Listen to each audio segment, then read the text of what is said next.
my speech language pathologist saved my son's life. Hi everyone. We are excited tonight for a conversation with our speech language pathologist. I'm excited to join everyone tonight to have a conversation. I just think it's so important to have this conversation. I feel like my speech pathologist saved my son's life.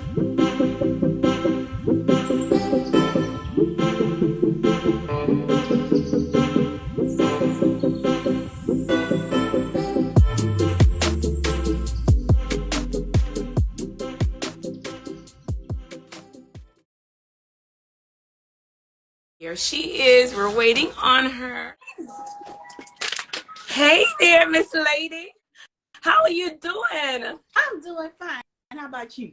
I am blessed. So I am so grateful. Could you tell the people who you are and what you do? Absolutely. So I'll give my full spiel. I am a healer. I am a speech language pathologist by day, and all the other hours that I can carve out, I am an author and an author coach now. I have written the Inclusive Crew children's book series that focus on bringing acceptance to disabilities, and I'm here tonight to chat about like one of the coolest things that ever happened. To give a little description of myself, I have brown skin. I'm wearing my heart-shaped pearl earrings, and my hair is in very large box braids. I have on purple glasses and my purple SLP shirt. You're wearing our shirt tonight. I love it. I am excited. You're wearing our t-shirt. I tell people, I said my speech language pathologist saved my son's life, because there was a time when I think about Trey not speaking, having no words, not knowing, he's always smiling. He had that smile affect. He couldn't communicate anything. He would just smile. And I'm like, oh my God, what could we do as parents? What could we do? We couldn't do without you guys. So I wanted to honor you today. Today is speech language, because I forgot the language. My language day. And I'm excited to talk about your books. I was reading the books over. I was looking at it. I was like, oh my goodness. Now, why did you decide to name your book Miss Kiki's Room? Speech Room.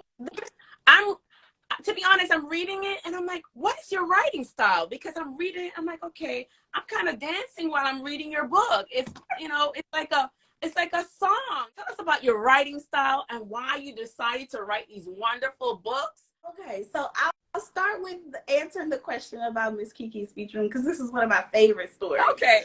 So I had a student, and it was my very first year. So when you finish your graduate program for speech pathology, you have to work a year under supervision of someone who is experienced. Before they'll just like let you, go out completely on your own. Mm-hmm. So this was my first year, and I had a student, like you said, he was minimally verbal with me. And a lot of times, like when we would finish his therapy session, I would be sweating because we were running around the room. Like I was just trying to engage in whatever he would jump into, so that I could figure out, what it was that would give me that entry into like really engaging with him. And we had our little routine down. We would walk across, because his classroom was right across the building, right across from where my room was. And we did our little routine over and over. Every week I'm sweating, and he's getting ready to leave to go back to his room. And he said, bye-bye, Miss Kiki. This was one of those things where I was like taking the end of my shirt and like wiping my eyes and cleaning up, because it meant so much to me to finally have that connection with him. And it's not that he hadn't, given me a little eye contact or something before, but just that all of the work that he was putting in with me and putting up with everything that I was trying to get him to do, that he finally gave me just some kind of insight that he was hearing me. He was taking note of everything that we have been, working so hard to do and engage together that whole year.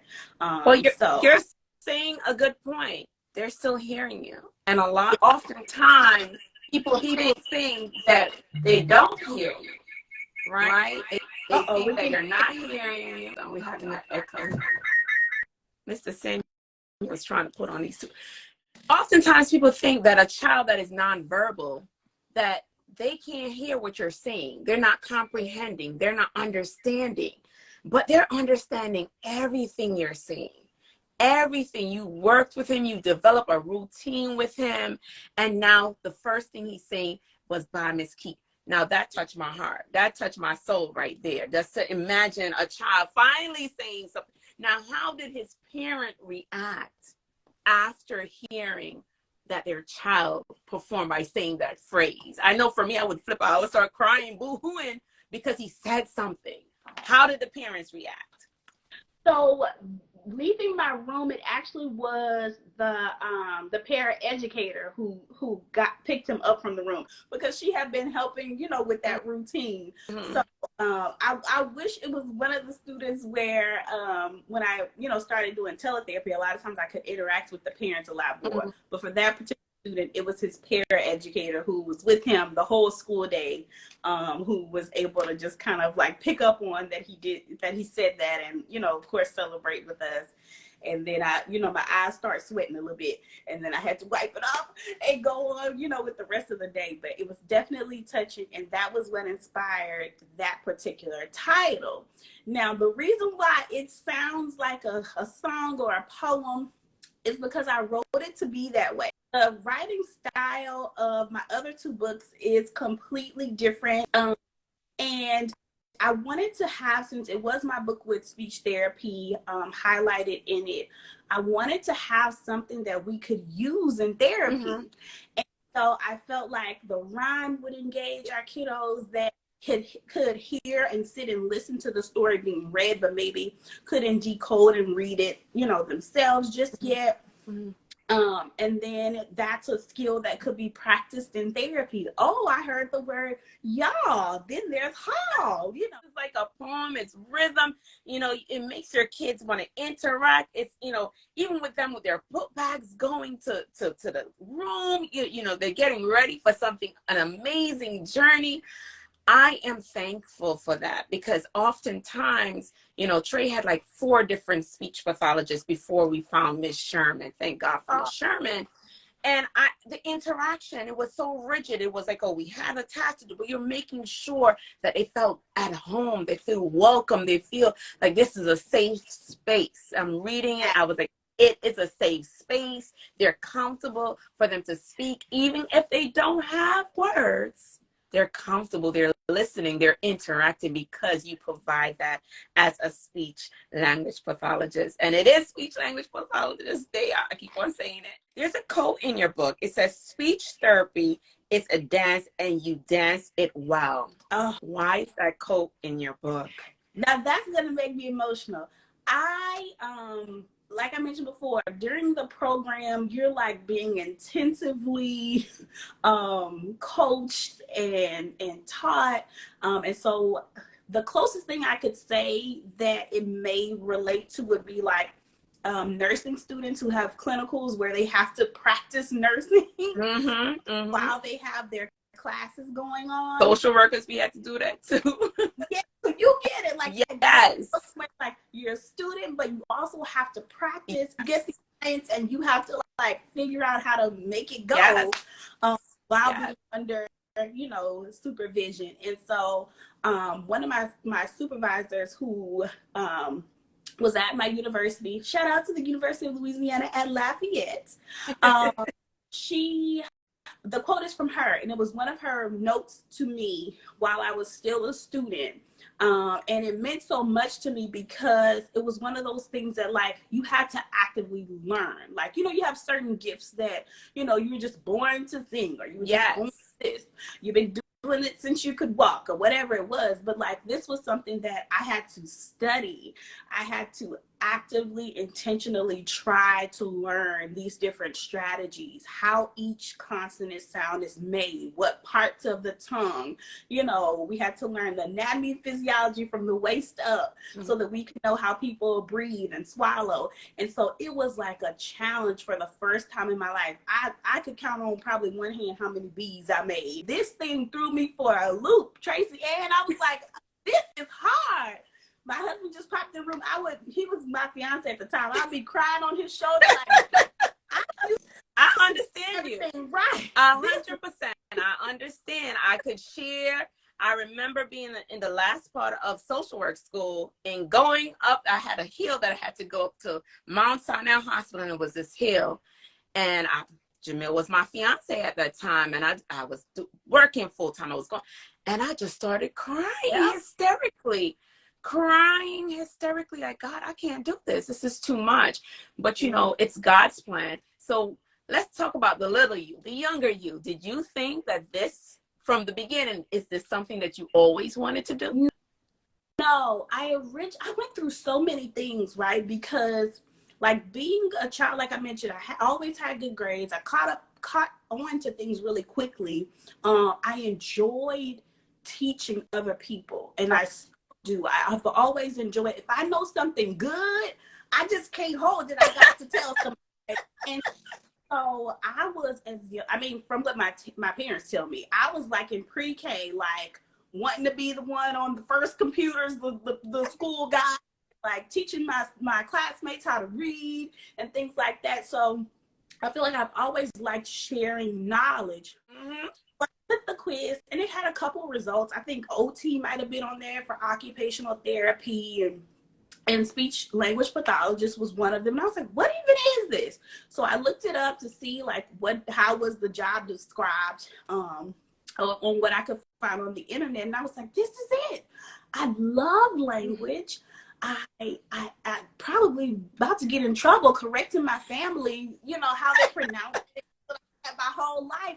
This is it. This is like the perfect combination between being able to educate and share knowledge, but also I get a little bit of science in there. Like I mentioned, anatomy and physiology. We had to take a neuro class. So it was, you know, kind of like a perfect mixture of what I knew I could do and what those who really, you know, believed in me knew I could do, but something that I felt like I could do till I was 99 years old. But it's a journey. Oftentimes our journey shifts. You know, we start at one thing, but, you know, look, you came full circle with the journey. And now, how do you feel that as a speech language pathologist, how are you impacting children? How are you impacting, especially our little brown baby? How are you impacting these families? How are you changing lives? So it's really important for me to focus on that a lot more now, because when it comes to the speech therapy side, I am in a managerial role. And so I don't often have like the day-to-day opportunities to do therapy, you know, with the same kids all school year long and things like that. I rotate between schools. I support other speech therapists. And so I had to make sure that I frame that in that I don't just get to impact one caseload. If I got 10 people reporting to me, that's 10 caseloads of students that can see not only the representation, because about 3%, between 3 and 4% of all speech language pathologists are identified as Black. And so for one, putting a Black SLP on the front of a book shows them this is a career option for them, that they may like me and not even realize that's a thing. And then the other component too is that while the populations that we serve are very diverse, the SLPs don't reflect that. So me being able to say, like, if they said, I'm gonna go get it, you understood what they said. Accept that. And so, you know, and me even having a Southern dialect, and I work a lot with people that are from other regions. And so, you know, just showing that a dialect doesn't have an impact on someone's language skills. Someone can, you know, very competent and they have a drawl or whatever it is. And so just being that representation on platforms, levels, is how I feel like now I'm able to make that impact. And with this book, it's literally a rhyming love letter to kids to say, you don't have to be perfect. It's okay to get help. Yeah. Like, look at all of these different kids. Like, I would hope that you could find someone that looks like your child, or that looks like your cousin, or that looks like your student, represented in either the text that describes those disabilities that can't be seen, or in the illustrations of those that can, you know. And so that's going to be how I can impact beyond my state, beyond whatever my caseload is. Well, as you said, representation matters. You know, this is in my community and with Trey, I never saw someone that represented me. I never experienced that. So I was excited. I was like, oh, someone that represents us. So representation matters, because what happens when you get those resistant parents? How do you handle those parents for them to recognize that there is a delay in their speech, in their child's speech? Give us some tips. Absolutely. So one thing that I experienced with my second child is that I went through that. I had to be the parent to call and say, this is what's going on with my son. Like, this is why I'm concerned. I had to advocate for him in the pediatrician office. So one thing I would say is that if you have sought help, or you have signed permission to at least investigate a concern, whether it came from the teacher or from you, that is an amazing step to take, because the earlier you get intervention, the earlier you just rule out concerns in a certain area, or just, even if it's only so you can sleep better at night. Exactly. Rule it out. Yeah, that is the first step. And then if you do come out of that evaluation and find out that there is some type of disability there, it's okay to grieve the life or the communication that you thought your child would have, right? Mm-hmm. But I want to, and I know this feeling, because my husband and I sat there and tried to, have the conversation with one another about it. Like, how do you know that you were right, that there is a language delay with our son? And so making sure that you don't place blame because of this. There's nothing that you can do. That's literally what the evaluation is for, because the child wasn't exposed to reading and language and good models of communication. This is something completely different from that has nothing to do with anything you could have done to cause this. Well, you hit the nail, because for us, I often tell people, I say, you have to mourn that child that you envision that you're going to have. Yeah. You have to really mourn them. You have this vision. You're pregnant with this child, and you have this vision of what your child is going to be. But for me, I feel like God gave me something more. He gave me a whole nother advocacy, a whole nother journey. I tell people right now, I'm doing these lives because a few months back from last year, I was losing my voice. I was dealing with COVID attack my vocal cord system, my lungs. I was losing my voice. And I said, my God, the one thing you gave me was my voice to advocate. The one thing you gave me was my voice to advocate for family and children. And I was losing my voice. There's so many parents that we're exposed to every day. Some in our community that are in denial of our child having an issue, denial that their child have any kind of delays whatsoever. And I remember my husband and we weren't on the same page. He felt away. He was like, okay, you went to social work school, and here you come trying to diagnose my son. We bucked heads. I tell people, it almost cost us our marriage because we were bucking heads. I knew what I was seeing with my son. I knew that he was echoing. He had this flat affect. He was just looking at us. He was flipping, he was stimming, he was doing all these things. But I felt like it was in my head because no one was listening to me. My pediatrician wasn't listening. My family wasn't listening to me. So I felt like I wasn't being supported. But I thank God for that one teacher that called me and said, hey, you need to come to school. Your child is underneath the table. And I'm like, thank you, Jesus. Someone to co-sign what I was seeing.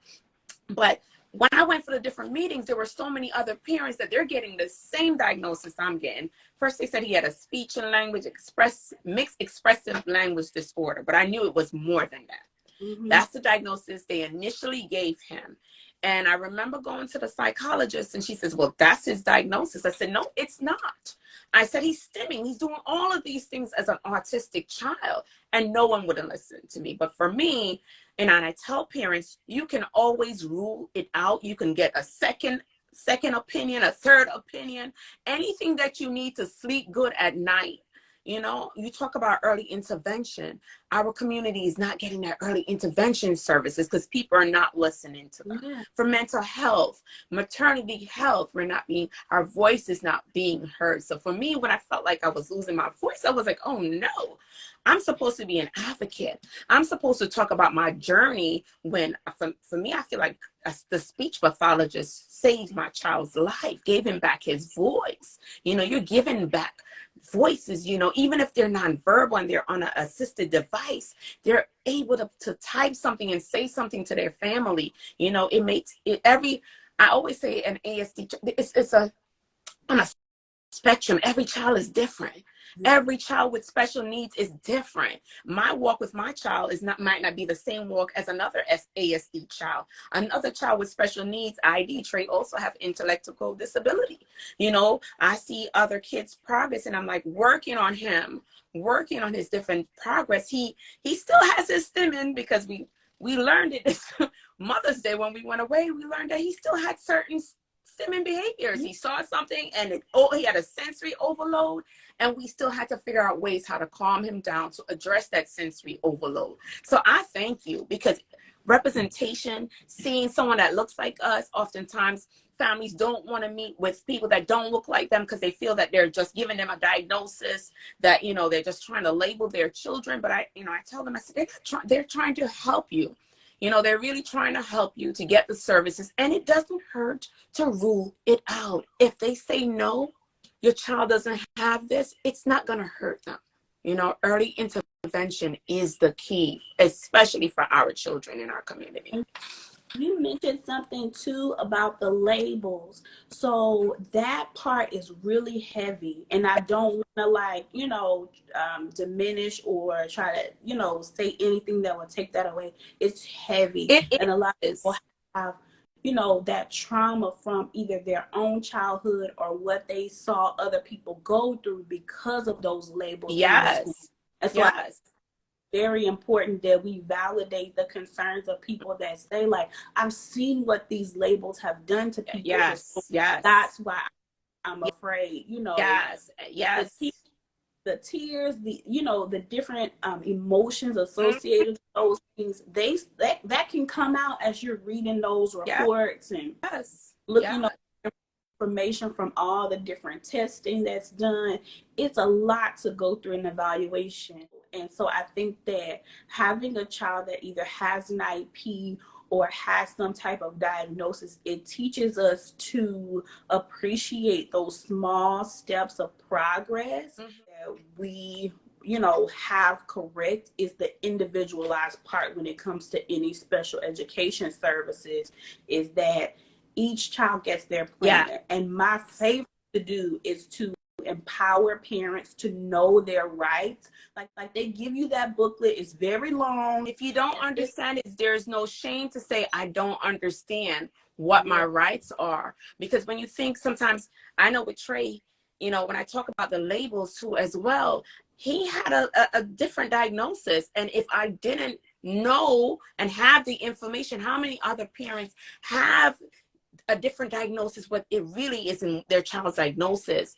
But it's just for us to continue to advocate. And when we get wonderful people like you know, good speech pathologists that could recognize, wait a minute, I think Johnny, we need to go back and get him reevaluated because something more is happening here. You know, it's just for parents to be open. I know sometimes fear, You know, for me was my husband. He was fearful. He was fearful. Oh, you're going to put this label. It's going to, no one, they're not going to see him. I said, well, we need inclusion now. I said, our job is to knock on those doors. That now that our son is 16, that inclusion happened. Hello, he needs a summer youth job. He needs to learn how to work. He needs all of these different things that other kids have, you know? So for us, it's knocking down those barriers. Early intervention, we are 4 times more likely not to get the timely diagnosis. 4 times more likely. And as you can see now, ASD is what, 1 in 36 now. You know, I know we're getting the services now. We're speaking more. When Trey was 60 years ago, we weren't talking about ASD. My community was not having that conversation. You know, my family, we were having those conversations, but we are having these conversations now. I'm glad that we are doing that. We're talking about it. We're giving each other advice. You know, we're telling, you know, okay, try this. You know, sometimes we talk about the different services like ABA and some, you know, we all have our different takes on ABA, you know, but since Trey was delayed in his service, he didn't get ABA, I'm going to be honest, until he was like 12. And I saw the difference in services because I felt like we had to choose what services our children were getting. And some of them you had to pay based on your insurance and certain things. So I felt like you weren't able to get the full services based on funding. You know, imagine a parent, we're working, you have all of these bills, and you have to come out of pocket for all these services. It costs a lot. So, and it becomes overwhelming. So what do you do with a parent that says, I'm overwhelmed with this? I don't know what my next step is. He has a diagnosis. He has a speech delay. What do I do next? So the next step, depending on where you got that diagnosis, because a lot of people, you know, advocate like with the pediatrician, you know, trying to go that route. And typically you don't have to have like a prescription from them. You just have to know the right places to go. So if you've gotten the diagnosis and it's like early steps or something like that through the state, then you work with your case manager to be able to set up those services. So, you know, ask about locations, maybe a clinic where they could go and get all those services in one location. So maybe you're not driving around. And then as they are school age, some of those services can be offered, you know, at a local school in the area. So that's another thing as well, to just be able to access those services within their educational environment, considering the services that would have the greatest positive impact on them. And then also recognizing too that each of them have their own scope and their own lane. Sometimes people, like if they have to, you know, do something, they just pick speech therapy because they're like, okay, I just want them to be able to communicate to me. And while speech therapy is great, we don't have a magic wand. There, you know, sometimes there are things that like are beyond our scope of practice, and without a combination of services, you may not see the progress that you want to see. So how did you feel? Because I remember when we first met on a live, you know, my husband was like, oh, we were invited for a live for Black Children's Book Week. And I was like, okay, no problem. And granted, we started working on our subscription box like before COVID hit. We had like 20 authors that we were going to do. We had all of these sensory. My house is crazy right now with all of this stuff for subscription box. And then COVID hit. So I felt like we were on a standstill. And I was like, oh, we're going on this live. And I was like, okay, what is this about? He's talking about these different authors that talk about inclusion. I said, inclusion, really? You know, because representation, I said, books about inclusion, about our children, special needs children. I was like, oh my God. So I was sitting there listening to you guys, and I was just in awe. I was like, oh my God, God, you work in mysterious ways, because I was praying. I've been praying for a while. I said, God, grant me some kind of sign, or story why they were doing this. So how did you feel when we reached out to you and said, hey, we're doing a subscription box and we wanted your book in the box? Oh my goodness. I was so honored, and I shared with you that I had submitted a book to a different subscription box, and you know, it was supposed to be, you know, representative, but I didn't see a lot of like disability representation. So I was like, okay, maybe this will be the one. And they didn't accept my book. And then, like I said, you all like I can't. How could they not accept your book? Your book is a poem. It's a love poem to children. I mean, I'm reading it. I'm like, wait a minute. I read it. It's a poem. It's a song. It's everything that a child needs. So, well, that's their loss. I'm glad. Why it happened. When you all reached out, it let me know that that's why it happened, because I needed to be able to connect with you all who were searching for books like mine. It gives me chills. Oh my gosh. But searching for books like mine and searching for the type of community that we've been able to build here. Like, this is beautiful. A place that, like, you know, people talk about the negative things on the internet, but like, we were connected at the time that we were supposed to be connected, and then like our eyes were open to each other's journey and each other's advocacy. And so I'm super excited because specifically with Miss.Key Key's speech room, like, it gives me a whole new perspective of it with my own son, who's like acquiring language and using this book to do it. Like, when I wrote this book, he was a baby. He had very minimal speech growth. Just with that book in hand, it has shown me a lot more than I think I would have gotten had, you know, he not had that. And so just more people having a chance to interact with that has just been beautiful. And I plan for the inclusive crew to be at least 5 books. Okay. So there'll be another poetry style book for sure. And then I definitely want to do one once he's old enough to really be able to conceptualize that, like, it's his book, and kind of like how Nia Sky was able to like say like, oh, that illustration looks good, you know, when we were going through the publishing process for her book.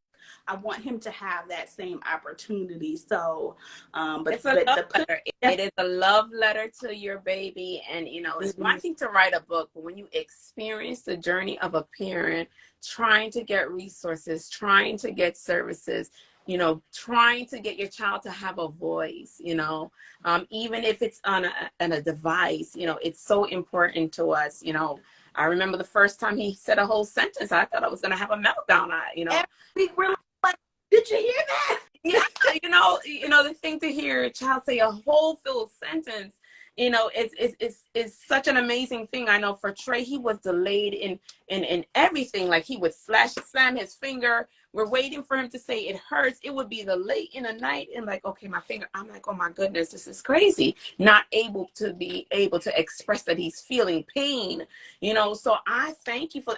I was reading this book, and my part that I really like, it says sometimes we'll repeat the sentences, getting longer and longer, but it's only to make your speech skills grow stronger and stronger. And I'm like, oh my God, this is a love letter to children with speech issues. And I love it. And you are amazing.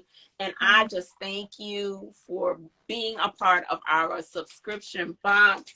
Our subscription box has Miss.Key Key's speech room in it. That t-shirt that she has on tonight is also in it. Everyone deserves a voice. It's also in our subscription box as well. And just wonderful things. We talk about the expressing your feelings. Oftentimes, I don't think these things were around when I had Trey. Half of these things, it wasn't around. Like, expressing your feelings. How are you feeling? Even though he's not, he could show me how he's feeling. Pick up what you're feeling, because they still hear you. Even though they're nonverbal, they're hearing what you're saying. They're hearing if you're saying negative things about them, or being, you know, frustrated. The children around you, they're feeding off of that energy. And I make all these wonderful things is in your subscription box. I just thank you. I thank you, expressing our feelings. The journal is in there. I just thank you. I thank you for allowing us to share your story, to share your book. Can you tell the people where they can get your book from, other than our Shopify? and tell them about your other books too as well. Okay, so number one thing, because I have my Bible. This is absolutely so cool. Okay. Well, you love purple like I love purple, so I said, Lord, we have to, our box was, our original box, it is green and blue. But I was like, no, this is Miss Kiki's box. I said, we have to get a purple box because I love purple. I love any kind of lavender. I said, we had to make a box for this subscription box. We had to. They're just aligned so much. And like I said, there's so many things I tried to plug into the book. Like the illustration you just showed, the little girl with albinism. And so like, and I also have, so the purple streaks in my hair are intentional purple streaks. I saw that. Yes. And I wanted her to be wearing her natural hair, just like representation of things that I wanted to incorporate in there. And like you were saying, like sometimes there could be so much negativity, with the language surrounding things. Like we talk about deficits and what's not going right and what's delayed and all that. And I just wanted to be able to say, like, it's okay, you can have butterflies. This might be scary to go to speech therapy for the first time or leave your classroom. Like, acknowledge all of those things and then build them back up. Yes. With awesome things. You certainly do that. And I just thank you. As I said, today is speech language pathologist, and you are doing amazing work. Representation matters, especially for our children. And I thank you for taking the time. I know you had a busy day today. I thank you for taking the time to speak to me. And could you tell us your website? Yes. So get the book in the subscription box this month. If you want everything, my website is all subscription box with everything in here. Yes. So if you want to get the Miss.Key Key speech room, it's like the best value in the world for your money to have this box. They're also available on other online retail, wherever you like to get your books, Amazon, BarnesandNoble.com. You can request them at your library, but definitely support this box. Buy them all up. Buy them all up. And they're selling, we thank the people that are supporting us, supporting the subscription box. People are like, oh my God, the price is, if you add it up, it's almost like a $80, $90 box. Right. But, we're selling at a totally retail price. And we just thank everyone who's supporting us, supporting our t-shirt of the month, which is, everyone needs a voice. And we thank you. I thank you for spending time with me. I thank you for, allowing us to share your vision and to just talk about how amazing of a speech pathologist you are. So I thank you again. And it's